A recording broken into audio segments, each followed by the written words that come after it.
কারো মুখ থেকে সত্যি কথা বের করতে চাও, তাহলে নেক্সট কয়েকটা সেকেন্ড শুধু তোমার জন্যই।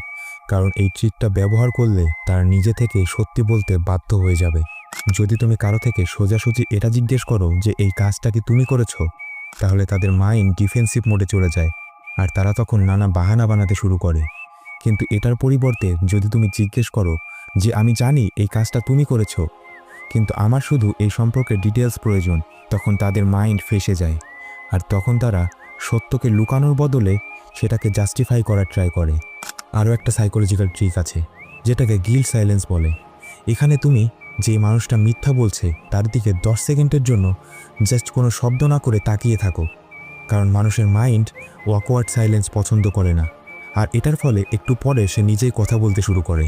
দেখো, লোকদেরকে নিজের চালেই ফাঁসতে দাও আর তাদের মুখ থেকে সত্যি বের করে নাও, কারণ এটাই হচ্ছে রিয়েল মাইন্ড গেম।